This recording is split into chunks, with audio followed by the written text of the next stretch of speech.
दोस्तों ये कहानी है एक ऐसे लड़के की जो कि पढ़ाई में एवरेज था। दिन भर दोस्तों के साथ टाइम पास करना, मोबाइल चलाते रहना उसकी आदत थी।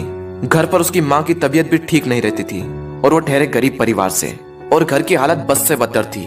यानी अगर कोई मेहमान आ भी जाए तो उसके बैठाने तक की जगह वहां नहीं होती थी। एक बार उसका दोस्त उसे बुलाने के लिए आया कि चल कहीं चलते हैं। तो वो दोस्त पहली बार उसके घर पर आया था तो घर की हालत को देखकर दंग रह गया। तो उसने पूछा, क्या तू यहाँ पर रहता है? बोले हाँ मैं यहाँ पर रहता हूँ। क्या ये तेरा घर है? बोला हाँ ये मेरा घर है भाई। बोला तू ऐसे हालातों में रहता है? बोला हाँ मैं ऐसे हालातों में ही रहता हूँ। क्यों, क्या हुआ? थोड़ी देर तक तो उसका दोस्त चुप बैठा रहा, लेकिन फिर वो बोला, वाह वाह मेरे दोस्त वाह, तेरी घर की हालत बस से बदतर है। माँ घर पर बीमार पड़ी हुई है, पापा दिन रात काम करके थोड़ा सा पैसा जुटा पाते हैं और उससे घर खर्च चलाते हैं, और तू दिन भर मोबाइल चलाते रहता है, दिन भर दोस्तों के साथ टाइम पास करता है। तुझे अपने करियर की कोई चिंता नहीं और तेरे घर की हालत बस से बदतर हो चुकी है। तो एक बात बता, किसको धोखा दे रहा है? अपने आप को, अपने माँ बाप को, किसको धोखा दे रहा है? उसके दोस्तों ने कहा तू चल मेरे साथ। वो बोला कहाँ चलना है? नहीं तू चल मेरे साथ। तो उसका दोस्त उसे वहां ले गया जहाँ पर उसके पापा काम करते थे। उसके पापा एक फैक्ट्री में मजदूर थे। वो वहां पर बैठे हुए थे, पसीने से तरबतर होकर हालत बस से बदतर हो चुकी थी, शरीर में पेन हो रहा था, और उनके पास में उन्हीं की फैक्ट्री का एक मजदूर और बैठा था और वो उनसे कुछ कह रहे थे। और वो कह रहे थे कि यार मेरी पत्नी घर पर बीमार है, इलाज कराने के लिए पैसे भी नहीं है, मैं दिन रात मेहनत करके सिर्फ 2 वक्त की रोटी जुटा पाता हूँ और उससे सिर्फ घर का खर्च चलता है और कहीं पैसा बच ही नहीं पाता। अभी तो बेटे के स्कूल की फीस भी भरनी है। यार इससे बेहतर तो मौत ही है। जिंदगी दुख का दूसरा नाम बन चुकी है। मैं तंग आ चुका हूँ इस जिंदगी से। अब तो सिर्फ मेरा बेटा ही मेरी आखिरी उम्मीद है। उसके पापा कह रहे थे कि देखना एक दिन मेरा बेटा इससे भी बड़ी फैक्ट्री का मालिक बनेगा। वो लड़का और उसका दोस्त दोनों उस चीज को देख रहे थे और पूरे गौर से सुन रहे थे। तभी उसके दोस्त ने कहा, देख देख कैसे जीते हैं तेरे पापा। तेरे पापा तेरे से कितनी उम्मीद लगाए बैठे हैं, देख जरा एक बार। लेकिन क्या तुझे लगता है कि इस तरह से तो उनकी उम्मीदों पर खरा उतर पाएगा?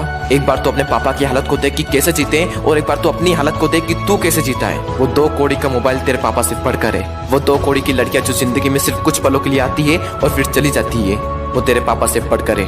वाह मेरे दोस्त वाह, ये तो सिर्फ कुछ दिनों के लिए आएगी और फिर चली जाएगी। अरे बदल अपने हालातों को। यह सब देखकर और यह सब सुनकर उस लड़के के खून के आंसू टपक गए, और उसने उसी वक्त निश्चय किया कि जिस फैक्ट्री में मेरे पापा काम करते हैं, आने वाले 5 साल के अंदर अंदर इससे भी बड़ी फैक्ट्री का मैं मालिक बनकर दिखाऊंगा। और उसके अंदर से चीख उठी थी कि मुझे कंपनी का मालिक बनना है, एक बहुत बड़ी कंपनी का मालिक बनना है, नौकर नहीं बनना है। और जैसे ही उसके अंदर से ये चीख निकली, वो दिन के लगातार 10-10 घंटे पढ़ने लगा। उसके दिमाग में सिर्फ एक ही लक्ष्य कि बहुत बड़ी कंपनी का मुझे मालिक बनना है, और उसके लिए मुझे क्या करना होगा? उसके लिए मुझे पढ़ना होगा, और मैं पढ़ूंगा। कोई माई का लाल ऐसा नहीं है जो मुझे रोक सकता है पढ़ने से। और आखिरी के सिर्फ 1 महीने में पढ़कर पूरे स्टेट में टॉप कर दिखाया। सब लोग हैरान हो गए कि ये कैसे हो गया।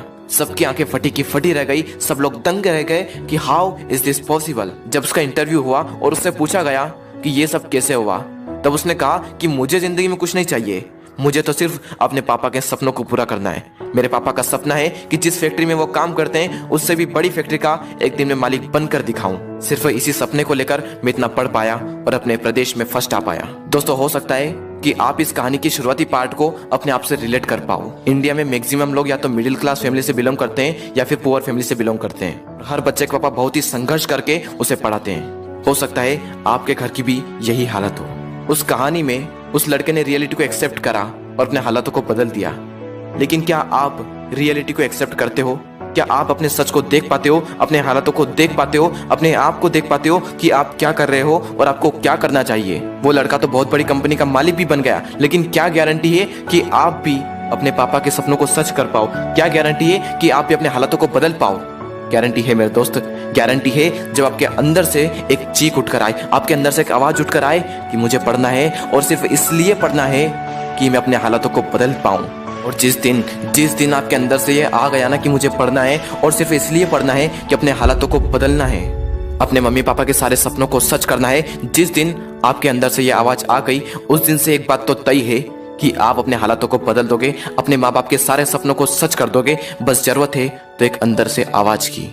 दोस्तों बहाने बनाने से कुछ नहीं होगा। बहाने तो हर कोई बनाता है, हर वो इंसान बनाता है जो कायर होता है।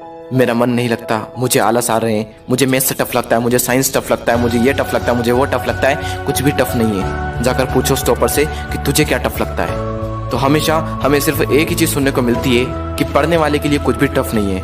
और दोस्तों जिंदगी का भी यही वसूल है, करने वाला कुछ भी कर जाएगा, और जो ना करने वाला है ना वो छोटी सी मुसीबत आने पर रुक जाएगा।